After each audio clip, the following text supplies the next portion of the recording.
വെറും 500 രൂപയ്ക്ക് താഴെ നല്ല അടിപൊളി മേക്കപ്പ് ലുക്ക് ഉണ്ടാവില്ല. അതും വെറും 3 പ്രൊഡക്ട്സ് ഉപയോഗിച്ച് മാത്രം. ഈ 3 പ്രൊഡക്ട്സ് ആയിട്ട് ഇന്നത്തെ നമ്മുടെ ആയുധം.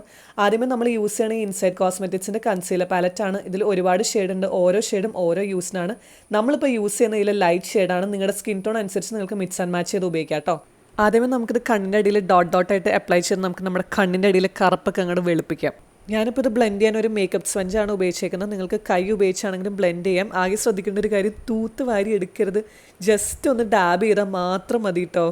കൈ ഉപയോഗിച്ചാണ് ചെയ്യുകയാണെങ്കിൽ മാക്സിമം നിങ്ങൾ റിംഗ് ഫിംഗർ ഉപയോഗിച്ച് തന്നെ ചെയ്യാൻ നോക്കുക. കാര്യം റിംഗ് ഫിംഗറിലാണ് നമ്മൾ ഏറ്റവും പ്രഷർ കുറവ് ഉപയോഗിച്ച് ചെയ്യുന്നത് കേട്ടോ. നമുക്കപ്പോൾ 2 കണ്ണിൻ്റെ അടിയിലും ഇതുപോലെ ഡോട്ടായിട്ട് ഇട്ടിട്ട് നന്നായിട്ട് ബ്ലെൻഡ് ചെയ്ത് കൊടുക്കാം. പിന്നെ നിങ്ങൾക്ക് ഡാർക്ക് സ്പോട്ട്സോ പിഗ്മെൻറ്റേഷനോ അങ്ങനെ എന്തെങ്കിലുമൊക്കെ ഉണ്ടെങ്കിൽ അവിടെയൊക്കെ ഇത് അപ്ലൈ ചെയ്തിട്ട് നന്നായിട്ട് ഡാബ് ചെയ്ത് കൊടുക്കാം. എനിക്ക് വായയുടെ ചുറ്റൊക്കെ കുറച്ച് പിഗ്മെൻറ്റേഷൻ ഉണ്ട്. അപ്പോൾ അതൊക്കെ ഞാൻ ഈ ഡോട്ടായിട്ട് അപ്ലൈ ചെയ്തിട്ട് നന്നായിട്ട് ബ്ലെൻഡ് ചെയ്ത് കൊടുക്കാം കേട്ടോ. അടുത്തായിട്ട് നമ്മൾ എടുക്കാൻ പോകുന്ന മേബിലിൻ്റെ ഈ ലിപ്സ്റ്റിക്കാണ്. ഈ ലിപ്സ്റ്റിക്കിൻ്റെ റിവ്യൂ ഞാൻ ഇന്നലെ ഇട്ടിട്ടുണ്ടായിരുന്നു. നല്ല അടിപൊളി ലിപ്സ്റ്റിക്കാണ്. മേടിച്ചിട്ടില്ലെങ്കിൽ വേഗം പോയി വാങ്ങിച്ചോ കേട്ടോ.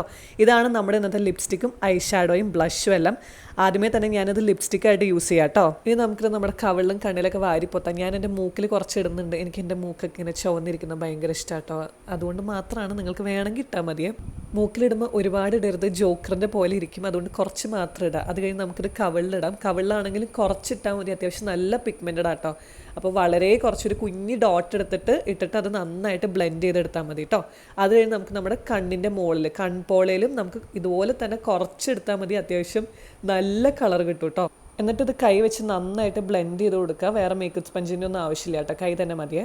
ഇനി നമുക്ക് കണ്ണ് എഴുതാം. ഞാൻ യൂസ് ചെയ്യുന്ന ഈ ലാക്മേയുടെ ഐലൈനർ ആട്ടോ. എല്ലാവരും ഇത് ഒരു വട്ടെങ്കിലും യൂസ് ചെയ്യുന്നുണ്ടോ? എനിക്കിത് ഭയങ്കര ഇഷ്ടമാണ്. നല്ല പിഗ്മെൻറ്റഡ് ആട്ടോ ഇത്. ഇത് വെച്ച് നമുക്ക് കണ്ണൊന്ന് ലൈറ്റായിട്ട് എഴുതി കൊടുക്കാം. എനിക്ക് ഈ ക്യാമറയിൽ നോക്കി എഴുതാൻ കുറച്ച് ബുദ്ധിമുട്ടാണ്. അതുകൊണ്ട് കുറച്ച് എങ്കോണിച്ചൊക്കെ പോകുന്നുണ്ട്. നമുക്കൊരു കുഞ്ഞ് വിങ്ഡ് ഐലൈനർ ചെയ്ത് നോക്കാം കേട്ടോ. ഒരു കണ്ണ് നമ്മൾ ഓൾമോസ്റ്റ് ചെയ്തെടുത്തിട്ടുണ്ട്. ഇനി മറ്റേ കണ്ണ് നമുക്ക് ഇതുപോലെ തന്നെ വരയ്ക്കാൻ നോക്കാം. അതാണ് ഏറ്റവും വലിയ ടാസ്ക്, 2 കണ്ണും ഒരുപോലെ കിട്ടാനായിട്ട്. നമ്മൾ 2 കണ്ണും ഓൾമോസ്റ്റ് ബാലൻസ് ചെയ്തെടുത്തിട്ടുണ്ട്. ഇനി നമുക്ക് പോയിട്ട് ഡ്രസ്സ് മാറിയിട്ട് വരാം കേട്ടോ. അപ്പോൾ ഇതാട്ടോ നമ്മുടെ ഫൈനൽ ലുക്ക്. ഹായ്, നല്ല രസമുണ്ടല്ലേ? എനിക്ക് ഭയങ്കര ഇഷ്ടമായി. നിങ്ങൾക്ക് ഇഷ്ടമായി നിങ്ങൾ കമൻറ്റ് ചെയ്യുക. ഇഷ്ടമായില്ലെങ്കിൽ ഒന്നും പറയേണ്ട, എനിക്ക് വിഷമം. ഇനി ഇങ്ങനത്തെ വീഡിയോസ് കാണി ചാനൽ ഒന്ന് സബ്സ്ക്രൈബ് ചെയ്യൂ. ടാറ്റാ.